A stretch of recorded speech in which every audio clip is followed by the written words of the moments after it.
Hi everyone, this is Rev Nhien, and happy snow day to all of you. I'm looking out the window now, seeing this blanket of snow everywhere, although it's already beginning to melt. So a part of me is like, oh, maybe I shouldn't have canceled service. But for those of you who aren't aware, I basically just am putting myself out there to be of service today because I canceled our 12:15 service, which was predominantly going to be on the Enneagram. So I am here and available for the next half hour to answer your questions about the Enneagram, in particular, the Enneagram in spiritual practice, if you will. So you'll see on the header here that the main topic is the Evolving Enneagram. And I already got a question. I have a whole list of questions already submitted to me, and I'll take questions on the fly. Oh, hi Jenny. Hi, Scott. Hi, Beth. Hi, Maka. Hi, Jeff. A bunch of folks are joining. Kendra, and who else here? Wow, Tom, John, Jamie, welcome. And so I want to just begin by, again, introducing myself to those of you. I see faces of those who may not know who I am. Rev Nhien of Unity Temple on the Plaza, and I am passionate about transformation, and the Enneagram is just one fundamental primary tool that I used. So I was just beginning to talk about the Evolving Enneagram and what that means to me. There's at least a twofold meaning to this term that I've sort of adopted as the term that embodies the core of my ministry. The Evolving Enneagram really for me is about the fact that I use this tool known as Enneagram primarily for spiritual awakening. And my focus is very pragmatic in that sense. I'm less interested in it as simply a body of knowledge for its own sake, but much more interested in how this tool can be used to support both our psychological growth and our spiritual awakening. And the other piece to the term Evolving Enneagram that I want to add is that, I feel like there's no one truth about what really is the Enneagram. And I really feel that a humble perspective in approaching the Enneagram is vital to our journey. And the term evolving to me suggests that as we grapple with the Enneagram, we as participants, we as students and teachers together formulate through our personal understanding of the Enneagram, formulate what the Enneagram is actually about. And so I feel that the term evolving also relates to the Enneagram itself as a truth or wisdom tool, if you will. So with that, I'm going to see if there are any questions here. Scrolling through. I'm going to begin with a question related to the current series. So today, normally, we would have had a talk on a series that I'm doing on Sundays at Unity Temple at 12:15 p.m. on wholeness and the Enneagram. And so I'll start with the notion that if you look at the Enneagram symbol, you'll see that it's a circle with 9 points around it and lines connecting the various points. So for me, the way I hold the Enneagram, the way I hold each of us, is that circle represents the innate wholeness in each and every person. And so I don't believe that when you say I am a type 1, which is my type on the Enneagram, that's really the truth of my being. Rather, instead, I actually hold that as the type, the personality structure is more like my egoic or false self, the self that believes it's sort of separate from its innate wholeness, if you will. So I teach the Enneagram from that perspective. Now, what's brilliant about the Enneagram to me is it honors the fact that depending on our orientation on this map known as the Enneagram, the sacred map, we may need a different journey home to the awakening to our own wholeness and the person sitting next to us. And so in that, the Enneagram accounts for the diversity of needs along the spiritual path. And it can help us to personalize what our own spiritual journey might look like, because it can track the ways in which our particular egoic structure can stay in that egoic / separate self perspective in the world, and the ways in which our structure can open up to the fullness of that wholeness represented by the circle.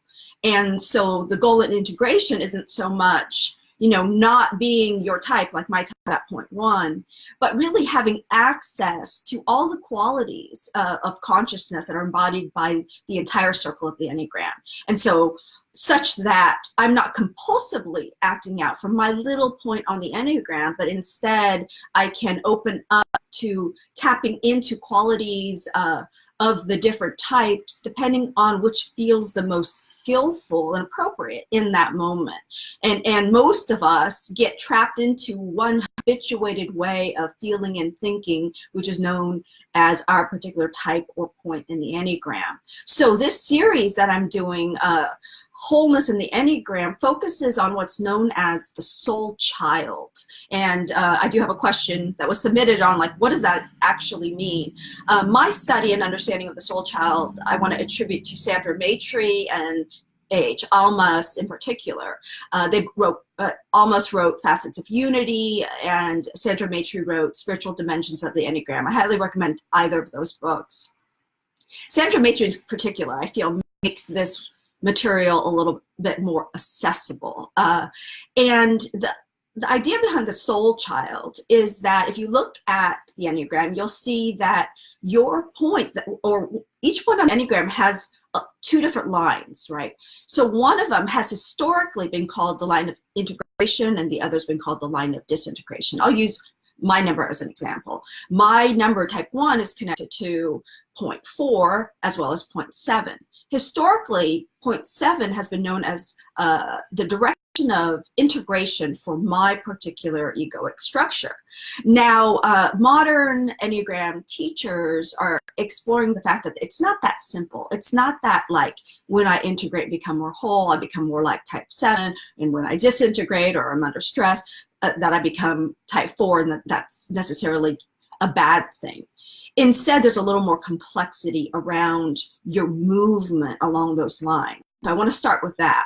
But now the soul child in particular is associated with the line historically called the line of integration. So for my type 1, that line goes towards 7. And the idea behind the soul child, as I understand it, is that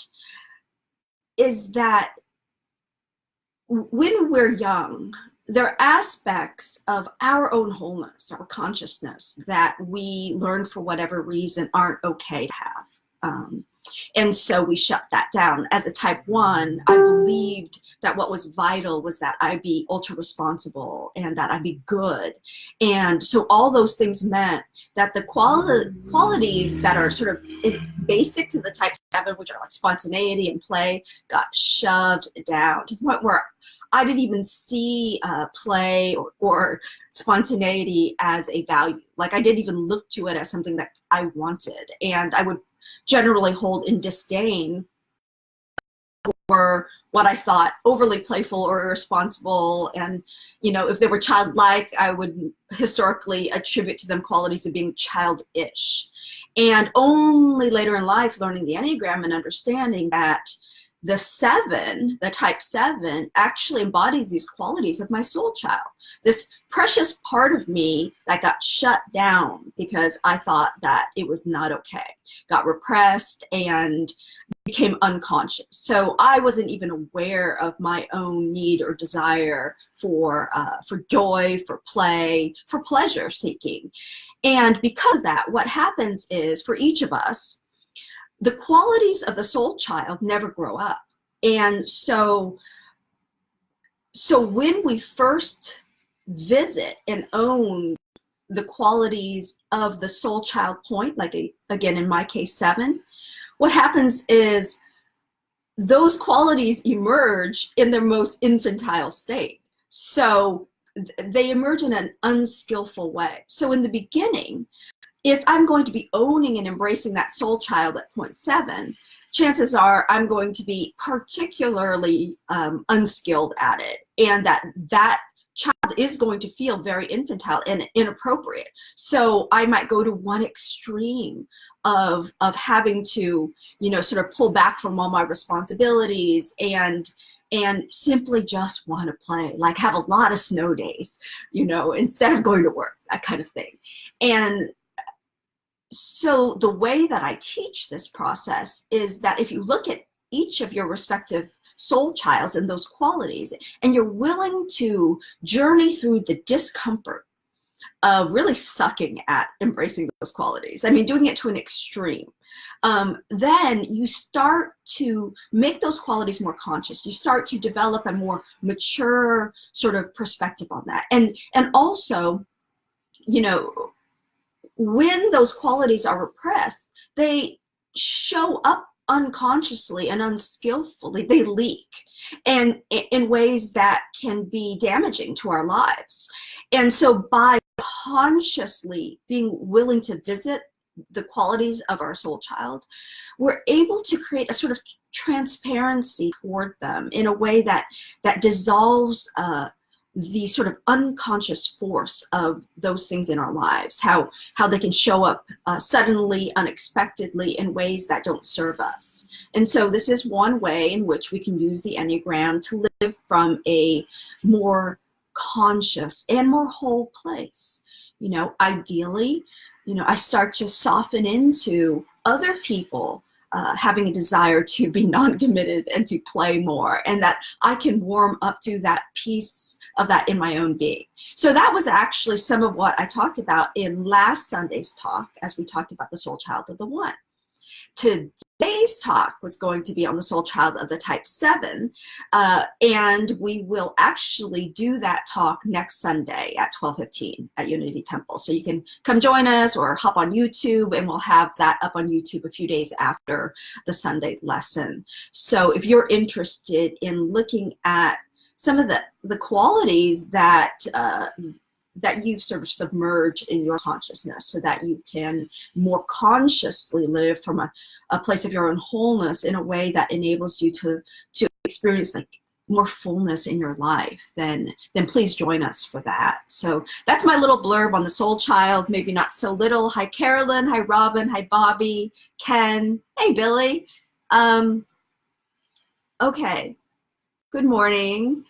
So I want to make sure I have all the questions answered that were submitted in advance, but please feel free to continue sending questions on here.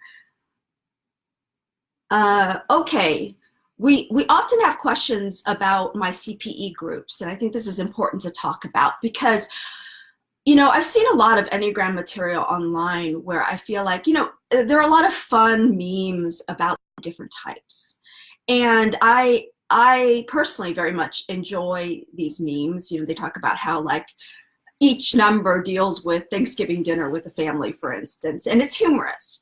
And I think it's good for us to become aware of the psychology of the Enneagram, how it paints how each of us shows up in that sort of egoic structure.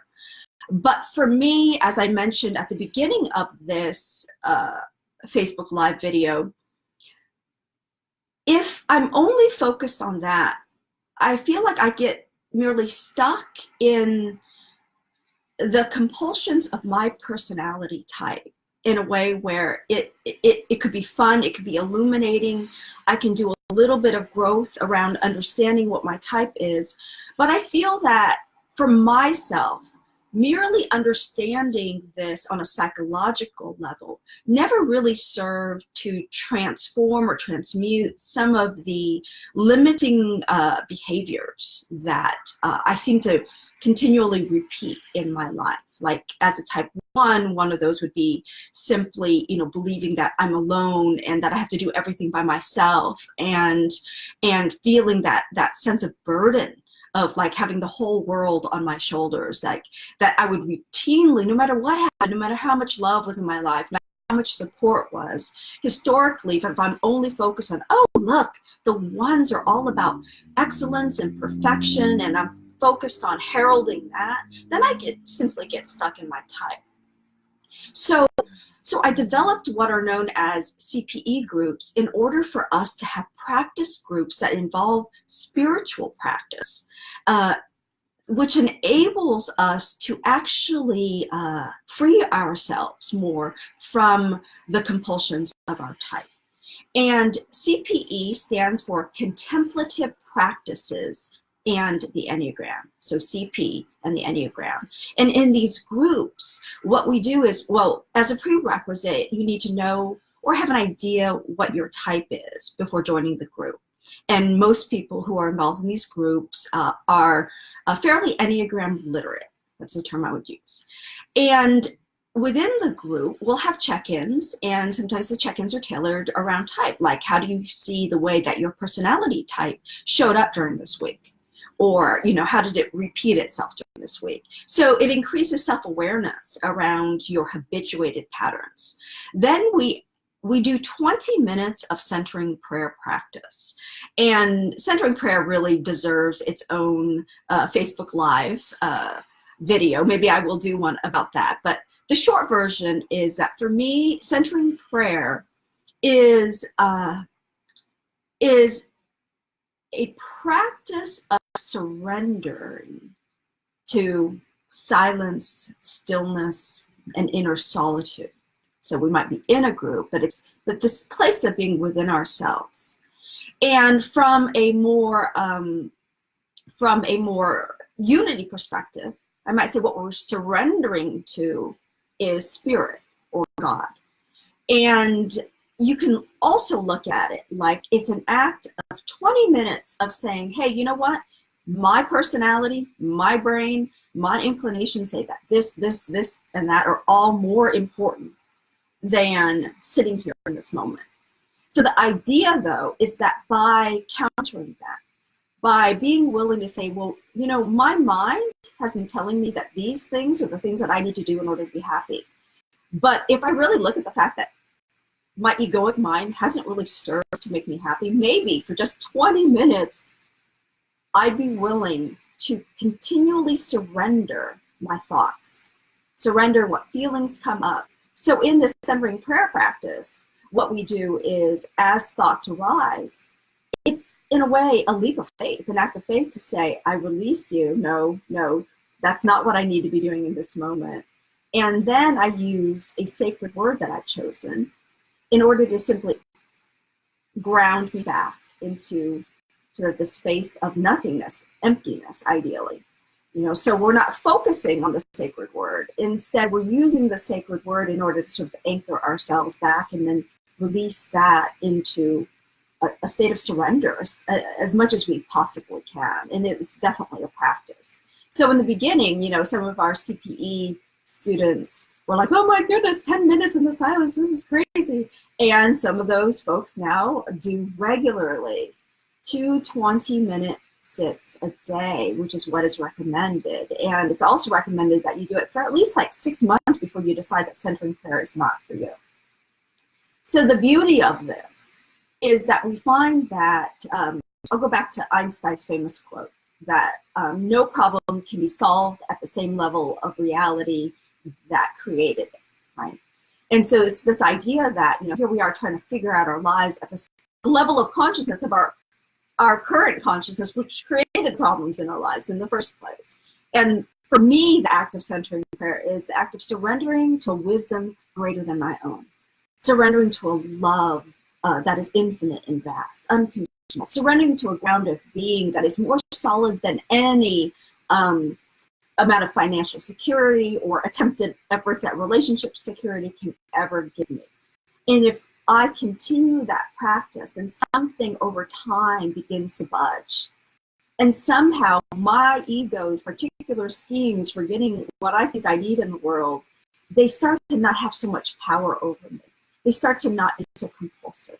And then I find that in moments there's just this release. They say that in centering prayer, the fruits of the practice are not in the practice itself, but in our lives. We just find that one day, oh, I don't have that same reaction that I used to have, right? So the beauty of the practice, and when I say the fruits of the practice are not in the practice, I want to clarify and say that sometimes we go into meditation specifically for peace. We go specifically for guidance. In this case, that's not the goal of centering prayer. The goal of centering prayer is to release even those goals, if you will. So yes, sometimes we do feel more peaceful. Sometimes, though, we feel worse because stuff has been churned up in our consciousness, hopefully to be purified and released.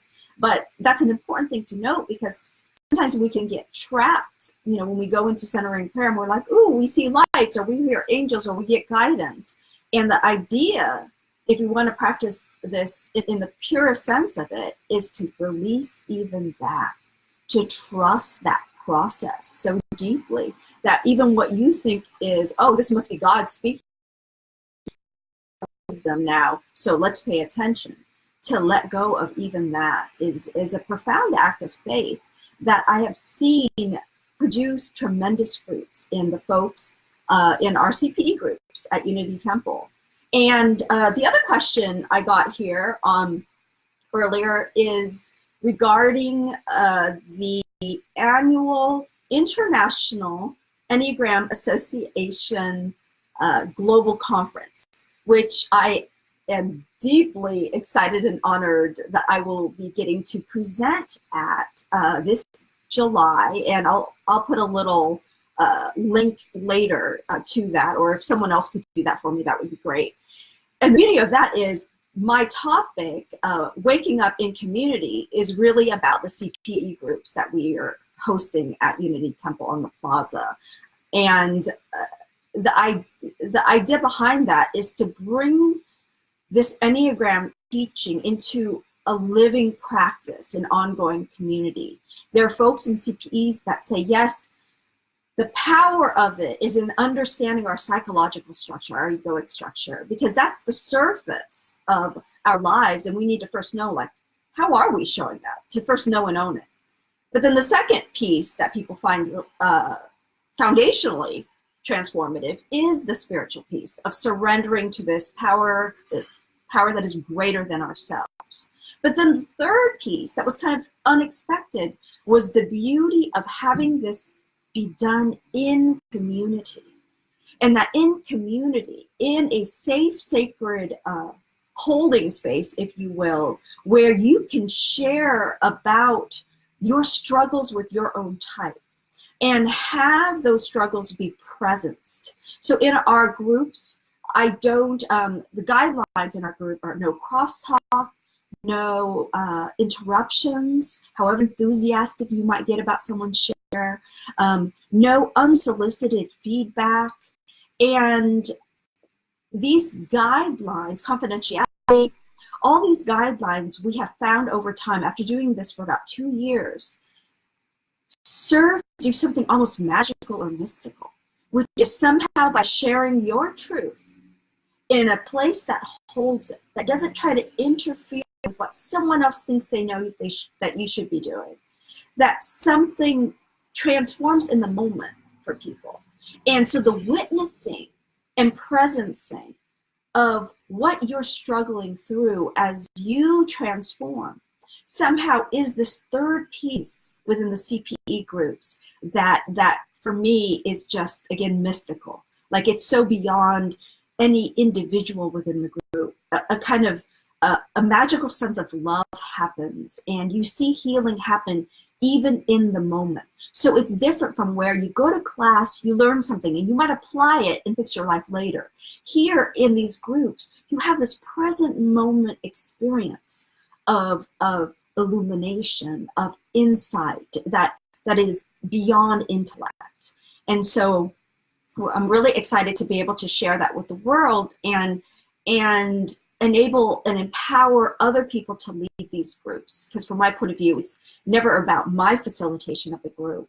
It's about having these parameters for these CPE groups in place that somehow create this space for profound transformation. And I've had the blessing of getting all week long this week a lot of testimonials, etc., that maybe I'll share some of them later today.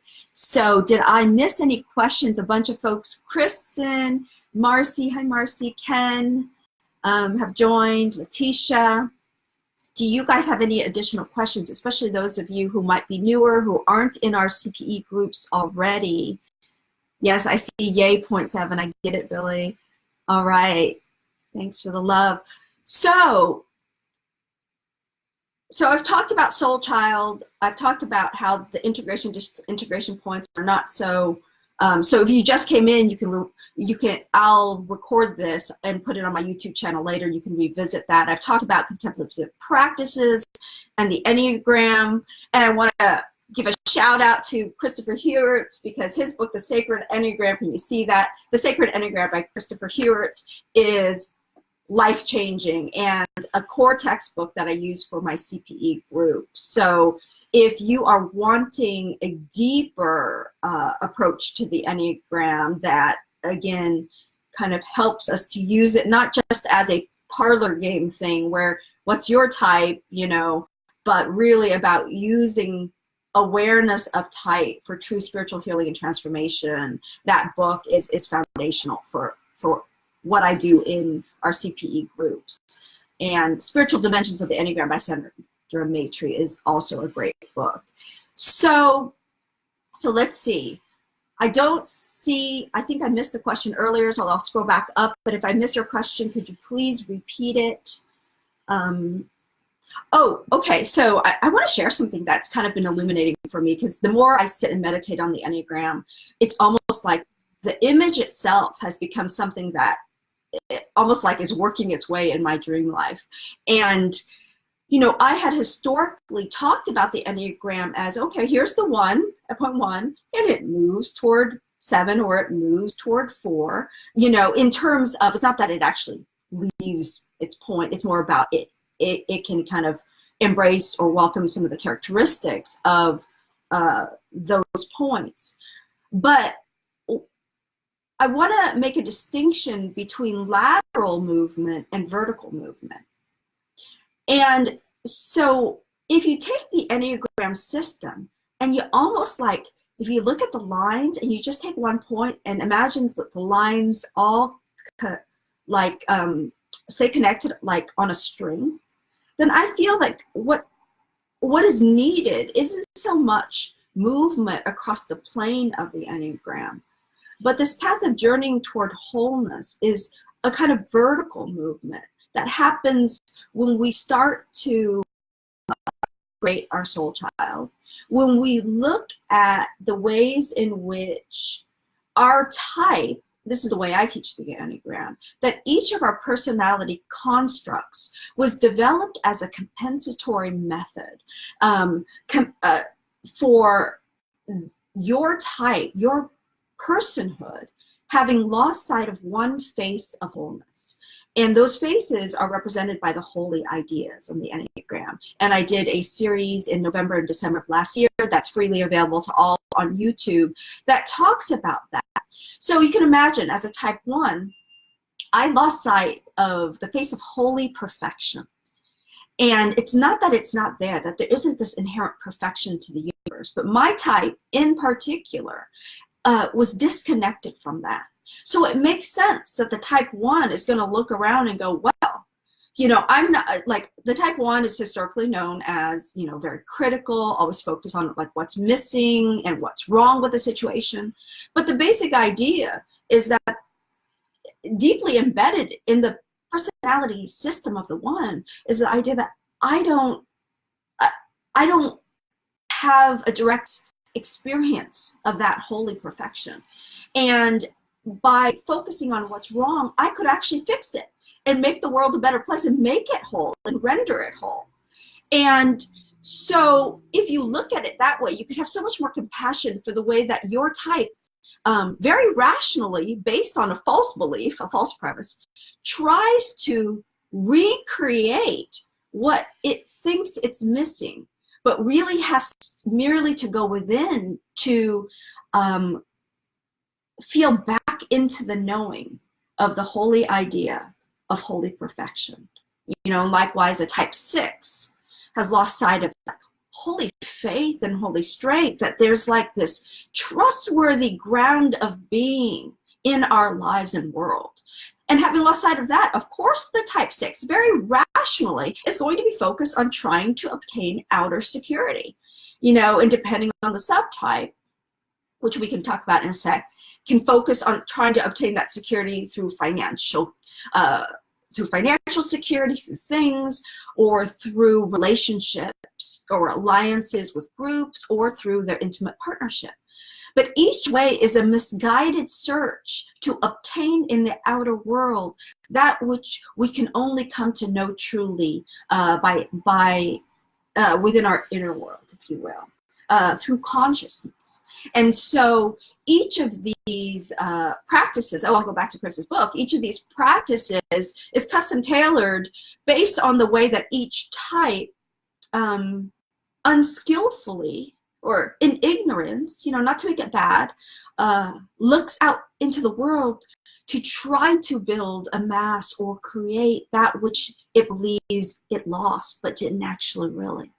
And so through spiritual teachers and books on the Enneagram, each of you can have the opportunity to journey back into the awareness of that wholeness, into the awareness of that particular face of the divine that your type lost sight of, that particular face of reality, if you don't want to speak in more, sort of religious terms, the particular face of being with a capital B that your type lost sight of, and then built up this entire personality structure to try to seek for, to create in the world what it thought it lost. And only to find that it never gets, the 6 trying to build security in the outer world never finds enough security, right? And let's look at the type 3 who, tries to achieve in the outer world to build a sense of worth. But nothing you do ever feels is ever good enough. It's only when we release all of that striving and are willing to kind of enter back within into our own being can the awareness of that holy truth arise for you, that face of truth arise for your personality. Let's see, I think I've got some more. I'm just getting a bunch of yays and hoorays. Thanks, you guys. So what are the questions? Okay, thanks, John. So the International Enneagram Association, that global conference is happening late July, and I see that John Greenleaf Maple posted a link. So I encourage you, if you're out in the area, a bunch of us from Kansas City are going to head on out there. If you're out in the area, come in. Hey, I think I'm going to keep going for a couple. Even though I said I'd stop at 1, I'm happy to keep going. If you have questions for me to answer, let's see. Am I available to speak to groups? Do I hope to teach other churches or groups in CPE format? I think I answered that in part already by saying, hey, I'm excited about being at this global conference to bring this teaching to others. I want to also say that even though my particular practice is centering prayer, which is focused on this exercise of surrendering in consciousness, what I think I know and even who I think I am, that I believe that the CPE format can apply across different religious and spiritual traditions. So I really welcome and look forward to discussions with Buddhist practitioners and folks from other religious traditions to talk about how cultivating practice in community can support each of us in freeing ourselves a little bit more each day with each practice from the compulsions of our particular type. Again, it's not about trying to be another type. It's not about not being our own type. It's about me as a type 1 having access to whatever qualities of consciousness, of action that are the most skillful and appropriate for any given moment. And I can only have access if I'm not burdened by the constraints of believing that I am this personality type and that this is the only or the best way to operate in the world. It's about giving me freedom. It's not about saying that my type is bad in any way. So it's really important.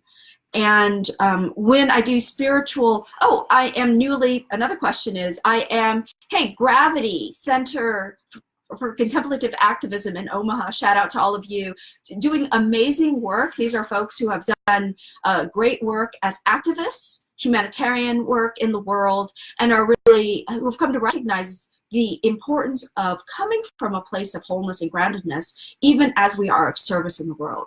So my goal, a lot of times in the spiritual path, we can get very much like, oh, it's about my healing. And I deeply believe that within our own healing, the healing of the world is intimately bound up with our own healing. And so as we do this work, not only do we come into a greater knowing of our wholeness, but we come into an inevitable sense of our unity and our oneness with all of life. And service naturally flows from that place, right? And because we are serving the one life. And service from that place then also is like service from a sense of overflow, which is different from a sense of otherness where you're like, oh, that's wrong, that's bad, that's unjust, and now I, the separate actor, I'm going to go fix that. But instead, this orientation of, I think, contemplative activism helps us to ground in a place of love for all beings, for everyone involved in a difficult situation in the world, so that we can wisely and lovingly, compassionately move forward from a place of peace and groundedness to know what is skillfully ours to do to effect the needed change, but never from the place of opposition. And I think that gravity is doing amazing work in reminding us to come back to the practices of silence, solitude, and surrender. And I feel like a lot of the work I do at Unity Temple is parallel to that. So I feel very blessed that recently they now, because there is so much good work to be done with respect to the Enneagram, that Gravity has now embraced additional Enneagram specialists, and I am one of them. So I'm excited to be now on their website and available for one-on-one consultations.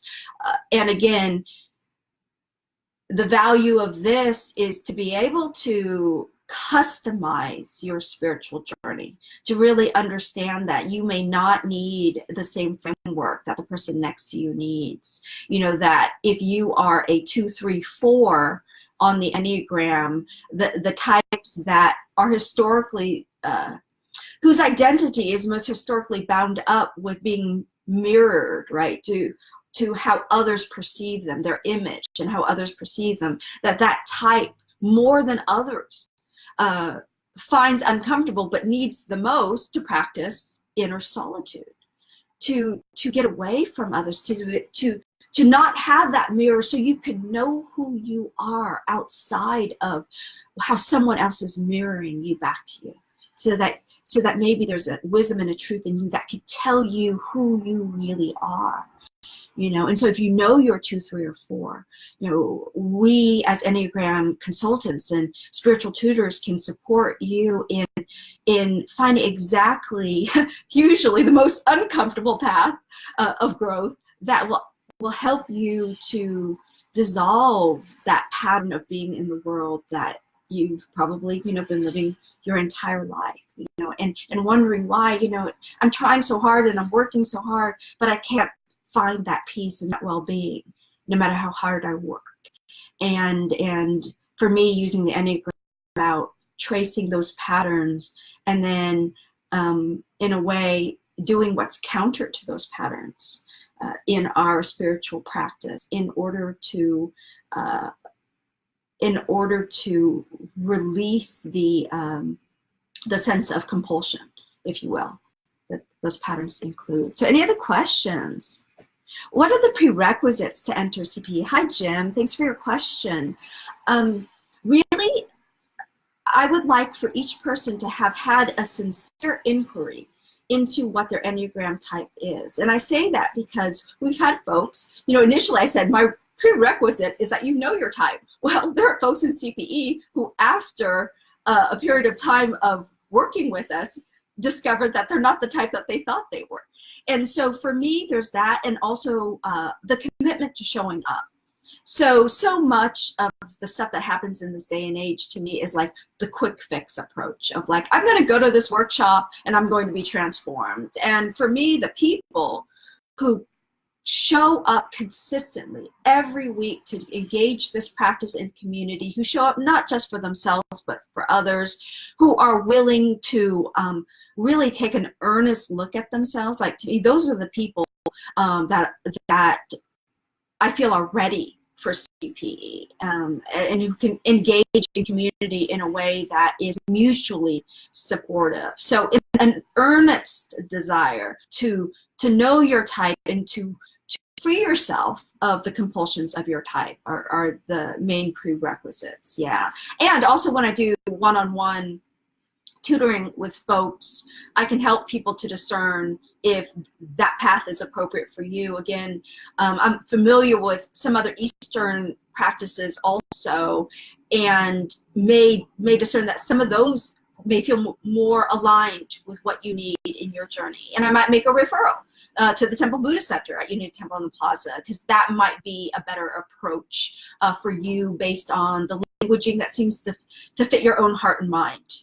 So yeah. What other questions? Love seeing so many faces and names I don't know. Bobby and Michelle and Veronica. Okay, gonna do, is there a final question? Anything?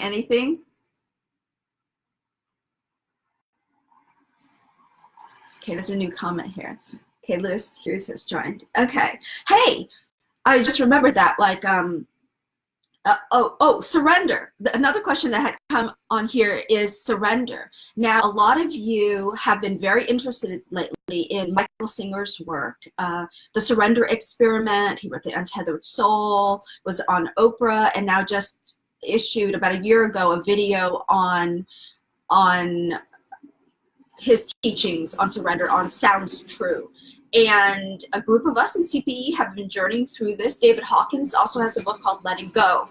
So this is a huge theme. Sorry, there's a little truck driving by. So this is a huge theme right now. And because for me, centering prayer practice is primarily the practice of surrender or letting go, these books feel very aligned. So as soon as our Soul Child series is over, I'm going to start a series on essentially surrendering to the sacred.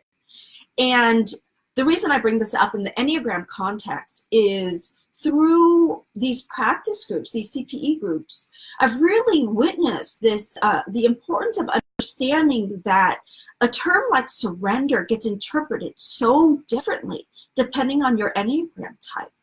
Your starting point is different. Now, for instance, if you're a type 9 on the Enneagram and you're already like generally this easygoing type that wants to go with the flow of life and everyone around you, the flow, you tend to merge and you lose yourself. And the path for the 9 is right action, really claiming like your individual value and worth. So in that context, to be told to surrender could feel like, oh gosh, well, I've been doing this all my life. I've been merged all my life with other people. And so this upcoming series that I'm doing is designed to kind of look at, well, hey, again, revisiting Chris's book here, he suggests like the contemplative posture or intention for the 9 is one of engagement. So even before you go into centering prayer, even before you go into the act of surrender, you have to first engage. You've got to first show up. So the 9, which is habituated to just sort of like dissolving and merging to everything that's going around me or just my partner, has to first, hey, like own like where I am today, maybe check in with my body, my heart, my mind, to be engaged, and then to surrender from that engaged place. But that could be very different for, say, like the type 8. A type 8, which is all, traditionally all about being strong and demonstrating that strength in the world and having some somewhat black and white thinking around that. The word surrender sounds horrendous. And so working with a type 8, we're going to have to look at like how we frame the term surrender and how surrender is about like a surrendering to truth, to what's true, and not, which is what type 8s can at least initially tend to look at surrender as being, but as an act of deep courage to feel into the path of vulnerability that is important for a type 8 on the Enneagram in order to come into a greater knowing of its wholeness. And so I'm fascinated by the path of surrender, and very, very interested in grappling with you, because I by no means think I have all the answers on this, but in community, grappling with you in terms of these questions of like, what does surrender look like? How do I even start based on my type's particular orientation? You know, what am I surrendering from? Is sort of the beginning question before I even can understand what I'm surrendering to. What is the framework from which that gesture of surrender takes place? So yeah, type 8 and surrender, I feel you. Hi, Angela. Speak to how our practice opens up awareness and space to respond to life rather than react from enculturated patterns. You bet. You know, was it Viktor Frankl who said essentially between stimuli and response, there is a space. And in that space lies our freedom. Again, in an everyday way, most of us think, oh, I'm just acting from myself. This is me. This is my personality. Not realizing that, you know, what other people can see, which is you actually operate in a very predictable pattern of behavior. And if it's predictable, perhaps you might see, once you see that it's predictable, that you're not actually acting from a free place. And meditation, these practices, certainly helps us to, it automatically starts to create sort of a spaciousness within our own consciousness, where the stimuli from the outside world, you know, a breakup in a relationship, a coworker saying something that you perceive as really nasty, losing a job, whatever the outer stimulus is, instead of just reacting, what these practices of these meditative practices or contemplative practices enables us to do is they start to carve a sense of spaciousness within us, where there is, you can almost sense it, like an awareness of like how, oh, I'm looking at the thought that is the reactive thought, but I'm not reacting from it. I'm aware of how, oh, look, as a type 1, I'm seeing what's wrong, like almost automatically, almost right away. Well, maybe that's not the perspective from which I want to actually act. As a type 1, I tend to have a lens. You know, I had an incident with some of our congregants recently where I have a filter that almost anything you say that isn't like huge praise gets interpreted by my egoic structure as a criticism. And so if I react in that way, what contemplative practices helped me to do is not just react in the moment, but like, oh, I could see my mind. I become the witness to how my mind says, ooh, this is bad news, you know, and then from that place, I can make a different choice. I can do a reality check on it. I can examine, I can become curious about what that person really meant, which I couldn't have done before I engaged my spiritual practice. And yeah, thanks, Jo Marie. People are kind. And okay, one last question, and then I'll boot myself off here. This is way over time. Can you speak to solitude and type 3? So yes, Patty. So again, I recommend for a deeper look to check out Chris's book, The Sacred Enneagram. So you can see that there. There you go. And but for me, just watching the folks in our group, for some reason, I attract a lot of 3s, and an unusual amount of like conscious 3s who come into these CPE groups. And a 3 being in the heart type of the center of intelligence, which is really about how you perceive the world. Those types fundamentally lost sight of an innate knowing of, an innate sense of like its true heart, if you will, like of real feeling. That's why they become feeling types, in that it's one way they compensate for having lost sight of that connection to their own heart space. And the heart space gives us a knowing of our innate value and gives us a sense of our identity. Now, if we don't have that, guess what? We're going to look for it in other people. We're going to look for it in the world. So the 3 in particular looks for it through achievement. Achievement of the goals that the people around the 3 have sort of said, like, these are the things that we value.